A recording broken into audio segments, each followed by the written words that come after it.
Good morning. Continuing here with the Divine Code on the Laws of Murder. We're jumping through the Laws of Murder here. So that's on page 306. So the first thing to note, we already spoke about this once, is that Noachide courts are not active today.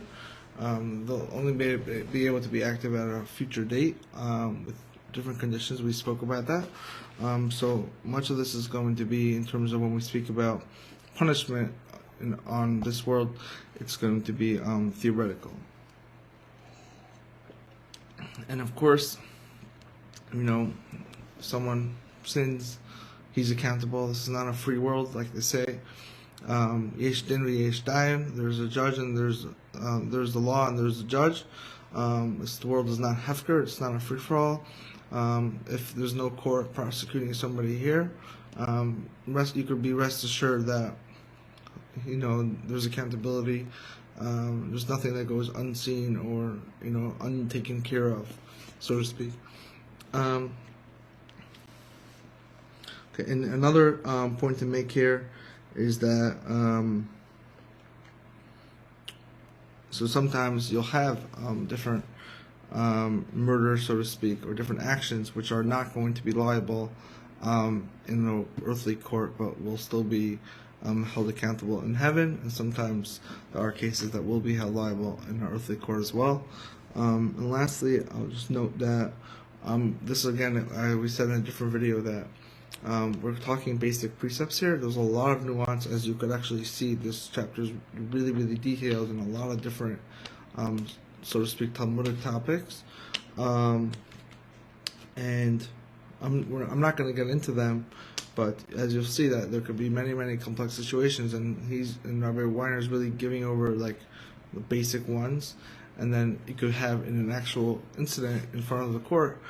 It's always, every case is always going to be like very like usually cases don't fit the exact scenarios that you'll see in the halachic codification, and the Noachide court in conjunction with their rabbinic partners or leadership will be the ones who are knowledgeable enough to know these nuances and how it plays out practically for every case, and also like a lot of the details here. Rabbi Weiner's issuing a lot of rulings, and like it could be a Noachide court, and the rabbinic leadership on certain complicated cases will rule otherwise based on their own opinion or on other commentaries. But that's the general point here. So in general, you have on page 306, you're not, number one, you're not allowed to kill people. Shouldn't cause anyone's death. And I'm not going to get into death penalty versus no death penalty. Let's just talk about what you shouldn't be doing. You shouldn't cause anyone's death. That means you shouldn't kill anyone, or directly or indirectly. You shouldn't be hiring people to kill them. You shouldn't be giving them advice. Or you should jump into the lion's den. Or you shouldn't be telling someone advice why I think you should kill that guy. So you shouldn't be causing anyone's death. This is really broader. You shouldn't be harming people or burning, giving them monetary injuries by burning their property. You should be very careful with the public. You shouldn't be digging pits in the middle of the street and leaving them uncovered, and someone could come and get injured or die, even worse. You should be thinking about the public. Definitely, you should not be responsible for anybody's life. This goes really far. According in the Torah, a master who kills a slave is liable for the death penalty with certain conditions. And this is actually amazing when you think about it. In those times, slaves they were like chattel. The concept of a master, maybe you want to give a fine, because that's not nice, but like for a master to have the death penalty for killing a slave, was unheard of in those times, as far as I know. And we know that when the Kusim came over, when the Assyrians brought in the Kusim to the land of Israel, and eventually accepted the Torah, they had a really hard time with this concept. It really went against everything they knew. So we can't kill anybody. We can't, not even enslave. And another thing, when you talk about like different forms of murders, is like putting someone in front of tying someone up to a tree, God forbid, in front of an animal, or things like that. There's going to be many cases, and Rabbi Weiner gets into a lot of the detail here. We're also not allowed to kill a fetus, and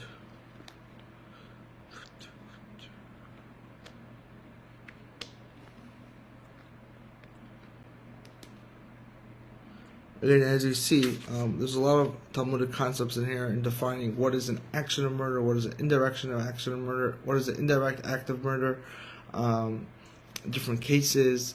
You have different people coming in, your partners in the crime.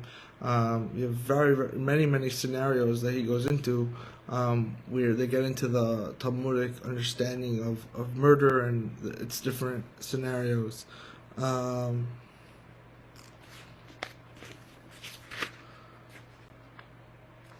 Right, and also one cannot kill himself, and that's suicide. That's also forbidden.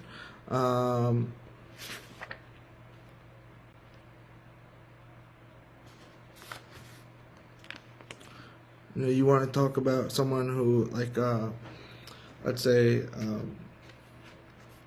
poisons his friend. Well, that will be obviously will be not allowed. Also, someone who gives his friend, let's say, really bad drugs. That's also for something, that would be really forbidden. Let's see. So when we get to abortion, basically, so the general rule is we can't kill fetuses. There's certain cases where there might be allowances. The general concept is where the woman's life is in danger. Exactly what danger means, I think she's in danger. The doctors say she's gonna die, or the doctors say that she might die, or in different. There's a lot of nuance here, and these exact situations of abortion, because it's such a grave issue of possible killing a fetus, which would otherwise be really forbidden. These questions are really never codified, as in like all their details laid out there. For lay people, we really need to keep these questions, so to speak, in house, so that people, and this is how it's really been done, so that people don't start, because as much as we spoke about how halacha is supposed to work, and people keep learning, in reality, people a lot of times don't do that. So as a rabbi, they talk about, as I said, there's 4 sections of Shulchan Aruch. The joke is that there really is a 5th section. It's called common sense, right? So you need to know a lot of Torah knowledge, but you also have to know, have common sense and live in reality. And so that's a wise. You have to be wise, and obviously the sages are wise, and therefore they think of the Torah, then they think of and obviously again this is part of the Torah, but they think of what might people who are not acting proper, how might they take it, and how might they twist something, or what's the danger of doing this or doing that. And therefore the laws of abortion on a practical level, when there's an allowance, are really kept in house and are really decided case by case basis. And there's a lot of nuance in there, and obviously I'm not going to go into it. Also, preventing pregnancy, that's a whole different question. Rabbi Weiner says that's, let's get to that.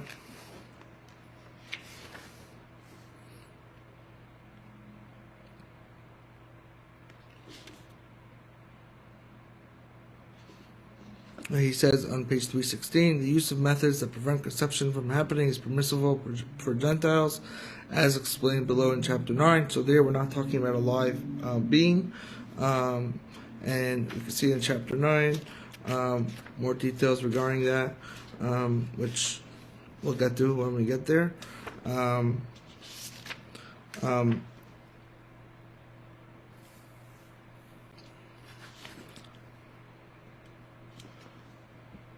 But that's basically what we're going to say on abortion.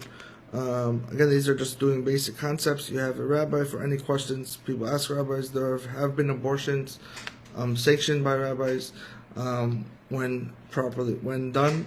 There's a very famous case. This is not an abortion of Siamese twins, where the doctor said that only one of them are going to make it.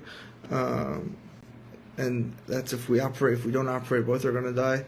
And the question went all the way up to Moshe Feinstein, who issued a famous ruling, and it's like a really, really heavy question because, you don't want to get this wrong. And they operated to, and I'm not going to go into the ruling, but they operated and one child's life ended and the other one survived. These are this is really like the complex halacha that belongs in the world of the great poskim. Another issue is that euthanasia, I think it's called, and basically we don't kill people who are alive even if they're sick and they want to like I guess end the pain and die. We don't kill people. How it works with like people who are really sick and they don't want to, they don't want this treatment or that treatment. Again, that's something that's really, really complex, because generally we're obliged to try to help people stay alive. So these questions again need to go to a great poskim. But the general idea is, we don't kill fetuses, we don't kill sick people, we don't kill. There are times we do kill, but generally we don't. And the times we do kill, we're going to get to later, is that in self-defense, or you see somebody running through the street with a gun shooting people. Someone who's able to step in and doesn't, that would be a grave sin. He just let people get slaughtered. So there are times where we do kill, and as Shlomo Melech said, the kol zman v'eis tachas hashemayim, for everything under the heavens there's a time and a place. There's a time, and that's how it is in halacha as well.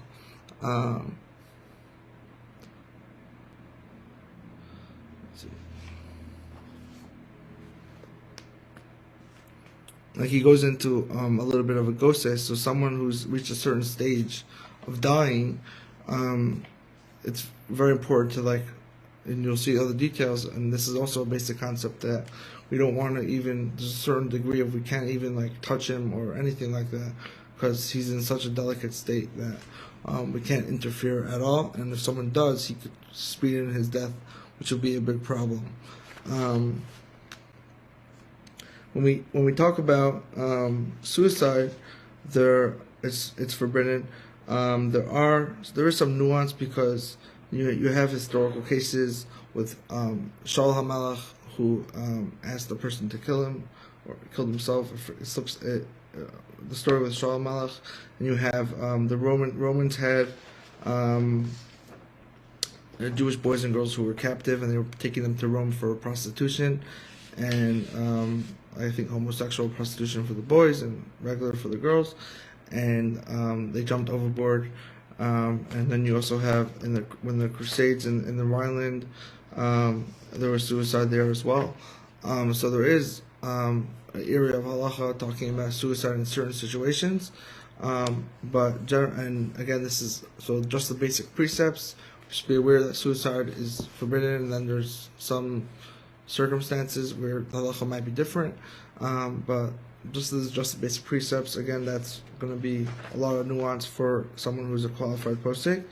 Then we talk about self-defense. So the Talmud says someone who's coming to kill you, you should go rise up and kill him first, right?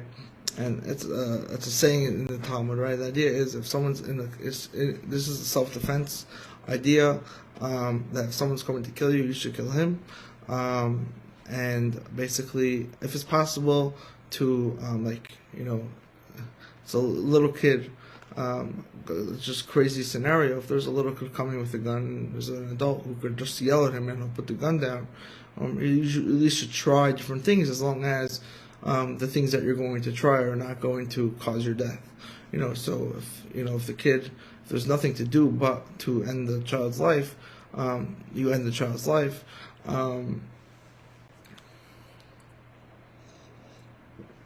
But if someone was able to, for example, shoot someone in the knee and didn't, and was really, really able to do so and stay alive, and just decided to kill a person, that's not allowed at all. Weiner does note that, in many cases, people, just not to take this too far, in many cases, not aiming for the chest, it's not really so practical. It's a split-second decision. You don't have time to sit down and make a pros and cons list.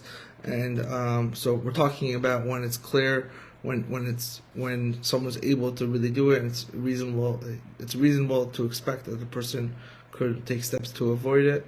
And that's how Hashem is going to judge, was it reasonable or not.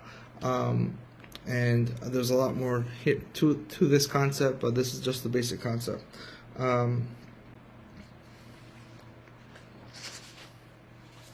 There's another concept. This is called a rodef.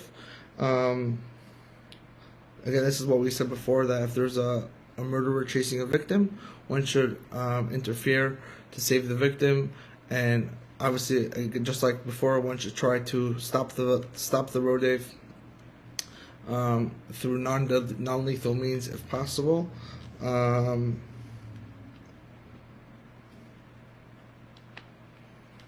And there's many nuances to this. People should definitely not act on this at all before getting guidance from halachic ruling.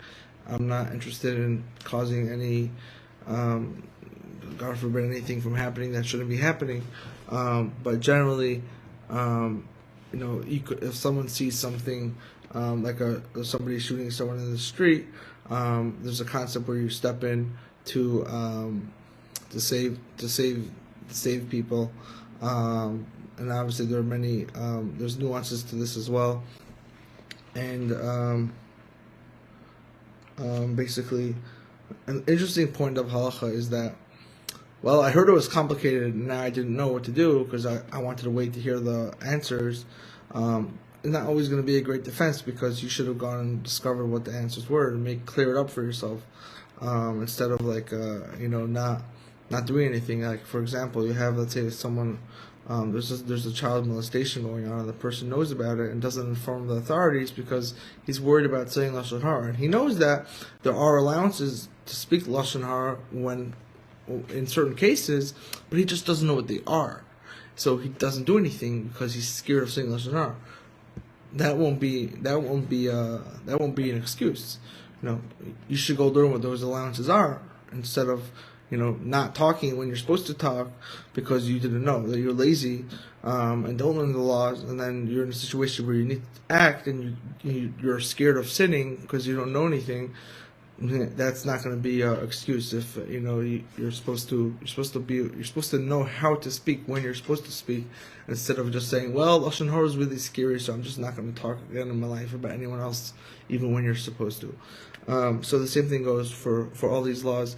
If something, if there's a murder going on and you don't get involved because you think you need to clarify some things, and you never took the time to learn and study, and maybe you're able to call up someone who could give you a yes or no question, and you don't, and that's also the importance of having someone like that, is so that you could call him or text him, or get a quick answer.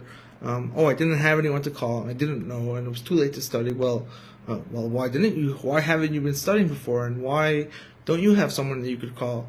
Aren't you aware that you might be in a situation where you'll need a quick answer? So were you not bothered to have this set up? People have a primary doctor in case of emergencies so that they could go to the doctor, right? And what about in emergencies and halacha? That's not important. I don't need to set up a primary doctor for that situation. And it's a big mistake. We see a lot of times people's excuses, lose because we see for the worldly affairs, they have everything. Everything's all set. Everything's perfect and prepared for that. For the Torah things, that's not really so important, right? So talk about there's a story that Eliyahu Hanavi, who we know comes back to earth sometimes, or whatever that means. He came back to earth and he'll bump into people. And so there's a Talmudic story where he meets a fisherman, and he asks him, Jews are required to learn every day. Are you learning? And he's like, no, because I'm not smart enough. So I hear that. Sounds very intelligent answer. So he asks him, so what do you do? And he says, I'm a fisherman. So he's like, well, tell me about it. So the guy goes on a half-an-hour discourse on how he has a special fishing spot that took him 20 years to figure out where the best fish are, and his nets are better than the regular nets because he makes them in a certain way, and there's so much wisdom to being a successful fisherman, and that's really in every field. Any person you ask will tell you all the wisdoms about what he does in his life and the unique nuances and twists that he has. So when the person's done talking, it tells him, what do you mean you tell me you're not able to study? If you wanted to study, you'd be able to study, but instead you're busy on, you'll find all the wisdom you need when you need to go fishing, so let's say there's someone with a focus issue, so he needs to put himself in a setting that allows him to study. So let's say someone's very visual, listening to a lecture is not really good for him. So go watch a video. Let's say videos don't work. Reading works better, so go read, right? Whatever you need to do, go do it. If it's really important, you'll figure it out. And that's that's a lot of our excuses when we get to heaven are not going to have any standing, because we'll be shown how when it came to other things, we didn't make these excuses. And this is, the sages talk a lot about the embarrassment of the judgment, the day of judgment, where all our excuses fall off by the wayside. So it's better to act now, and this is, of course, for me also, and for everybody, not to make excuses, especially so when it comes to halachic knowledge. Not knowing is not an excuse, because start knowing and you won't be in that situation. The last thing I would say, one more thing to talk about is Rabbi Weiner's rules here, that we know. So Noachides are not obligated to die and not violate the Noachide laws. Rabbi Weiner rules that's only when it comes to like the regular laws. But when it comes to murder, he rules that even at pain of death, you're not allowed to murder another person. So I guess with like idolatry, the Noachide could do idolatry, but for murder, you can't murder another person even at pain of death. And further, he rules that Noachides who choose to be killed and not violate the law can do so, and it wouldn't be considered suicide for them to do so, especially if like they're sanctifying Hashem's name. It's like it's a public arena. It's in public, and I guess you have like there's a lot of nuance into what is a sanctifying Hashem's name situation, but in certain situations, let's say it's in public and they're saying this person is a Noachide who believes in Hashem, and now we're going to force him to serve idolatry, and the Noachide chooses to sanctify the name of Hashem by dying and not doing it. He rules that that's not a suicide, but it's clear that they don't have to. They don't have to do it. We know even by the Jewish people who are obligated to die and not do the sin.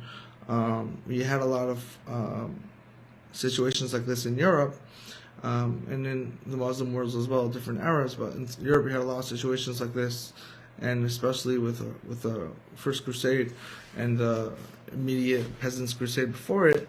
There were some Jews who didn't die, and then tried after like everything died down, where they felt bad and wanted to do tshuva and come back to the community, and other people lost their whole families, and people were kind of, I guess, some lay people were kind of hostile to some of these returnees, and the rabbis, Rashi, was very, very emphatic and strong about not judging these people and accepting them and bringing them back into the community. I don't know if this story's true, but what I heard as a kid was that, so the first week back in the temple, Rashi makes sure that these people got aliyos, in which is you get called to the Torah. It's like some sort of honor. I don't know if that story is true. It's just something I heard as a child, but for sure, definitely, we know that the Rashi and the Balatosas were very, very emphatic and strong that we're not going to judge this person. It's a terrible test, and now he's going to do teshuvah. And there's also the thing that the whole thing, like a forced baptism, where they just forcibly put somebody in the water, like the person's not even agreeing to it. That's not even a sin. That's just someone's taking you and dumping you into the water. You're not even able to struggle. But even other cases where they did sin, we're not judging people, and people want to repent. Always repent. We know that there's no such thing ever as somebody who can't do tshuva. Now that doesn't mean that a serial killer could kill 50 people and then do tshuva and be scot-free without any punishment. But there's a difference between repentance and then not getting punished. Those are two different things. But there's no such thing as someone who can't do tshuva. There's no such thing as that.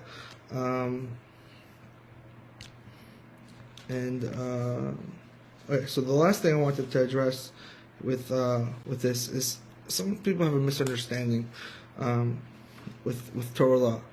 So let's say somebody rapes a woman. So the Torah says that he marries her, and people don't understand. It makes no sense, right? No. So if she wants him to marry her, she can force him to marry her. Example: you have the richest kid in the town, rapes the poorest girl in the village who has no hope for life, to have a rich life. And she's like, well, you raped me, now I want you to make me your wife. And now in Jewish marriages, there's a lot of laws and what the husband needs to provide and different contracts and everything. And this is not the Torah really takes care of women. And basically, from the inception, the rights women had in those days are not like today. But the Torah has always been with the same things. And basically, the rabbis sometimes added even more, but basically into the marriage contracts. But basically, so if she wants him to marry her, she can force him to do so. Well, today, why would a woman want to make her rapist marry her? So I guess that never happened, right? So it's not a question, but obviously we don't really have a good understanding of people 3,000 years ago. We barely understand people from 200 years ago. Honest historians will tell you that we don't really know much about history. We definitely can't really relate to people from 3,000 years ago and their mindsets. But definitely, for example, you could hear certain cases where a woman sees it beneficial for her that this person's life would be beneficial for her. Maybe she has a really poor family, and with the money she gets from this as being the wife of this person, she'll be able to help them or whatever it is. But that's side note. Really, the thing I want to talk about is how the Beis Din and Rabbi Weiner talks about this, how the Noachide courts are going to be empowered to deal with problematic individuals. So let me find it here.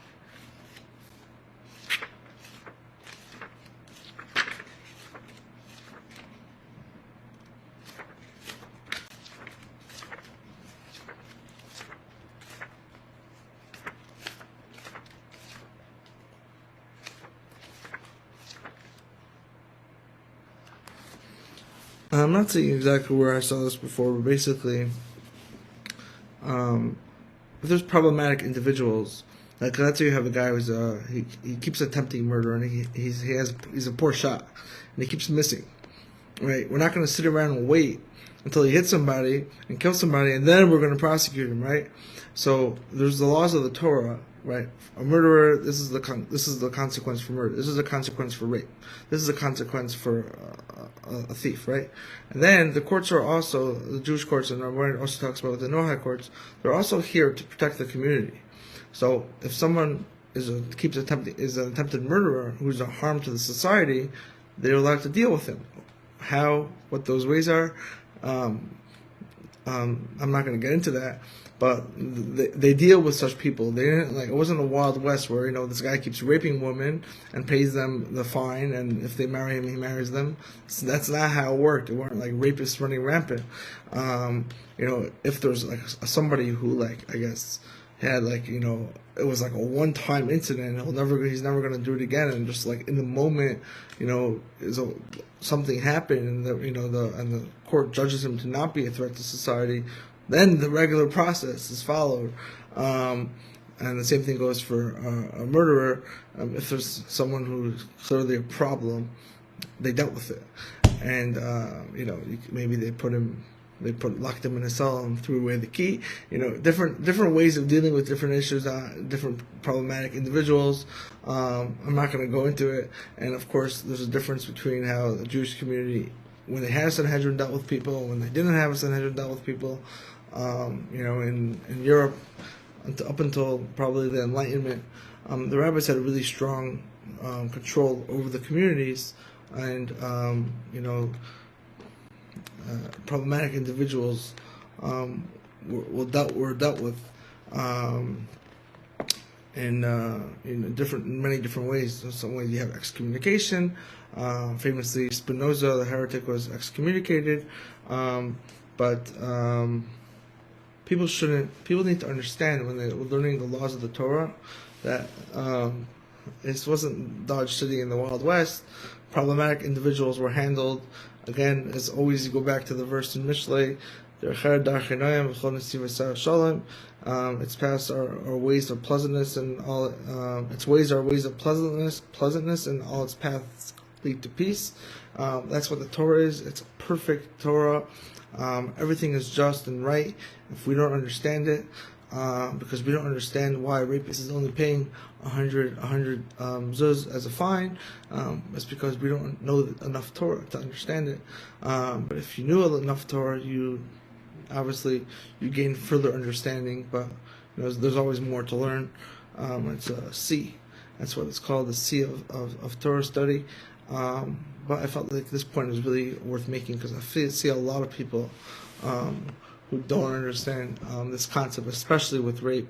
And no, there were no serial rapists who were rich and just doing whatever they wanted and paying fines. It's not how it worked. So you have like excommunication. Another thing that occurred was lashes. There's a whole laws of lashes that were given out. And the courts, it was a full justice system with a full administration of justice, but it was all from Hashem. It wasn't what people arbitrarily decided in Congress based on the current whims that's popular and which are going to change in 15 years.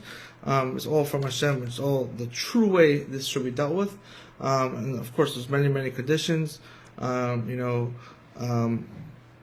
example, like you have they weren't executing people every day. We spoke about this in our video about the Noachide courts, that the Jewish courts weren't killing people every day. It wasn't like who got stoned last week in the evening news. It wasn't like that. Also, people were very pious in general, so there just wasn't.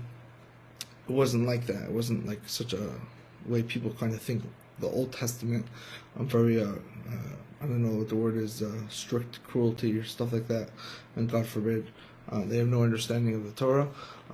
There's so much, when you get into the parts of the Chumash which get into very detailed into the law, people who just read a translation, even an article translation, have no idea what is going on. They have no idea what is going on. I personally learned Talmud my my whole life since I was 10, and there's so much detail and nuance and understanding, and you just read the verse and think you understand it. You have no clue. You have no clue what is really going on, and this is a whole example of like the rapist really just drives home that point.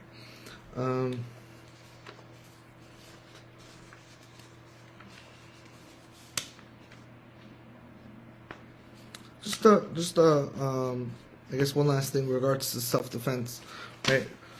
Also, we're not pacifists, right? Someone's coming to kill you, you kill them, right? It's simple, right? And that's, obviously we try to understand the Torah and not go with our own logic, but the Torah being true and perfect and just and fair and pleasant. This is pleasant in our brains. This concept is clear in our brains. If someone's coming to kill me, I'm supposed to kill him, right?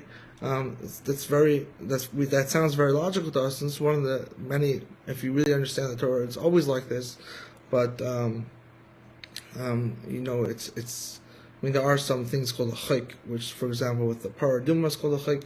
But in general, like it's always once you really have at least a basic understanding, it's always, you see how logical it is, right? I know that people who are pacifists, and that's crazy.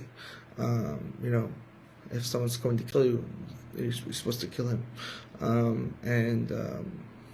that's the Torah says you should live. You should live with them. You should live with the Torah, and that's a very important concept. Okay, this is the video on murder. And this doesn't really cover monetary damages, which is, he puts it really along with murder and injury.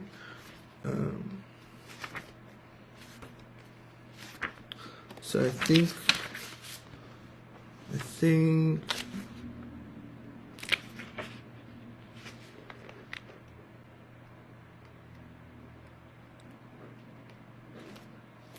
right. So that's really on page 361. So we did skip a lot of intricate details, which is a really very Talmudic in these chapters. But we start from 301 to page 361. I didn't read it in, but basically, if based on this video and if you read the chapter, you'll see that although we skipped some like the nuanced details of what is an act of murder, we mostly covered everything that's in the chapter in terms of saying it on a basic conceptual level.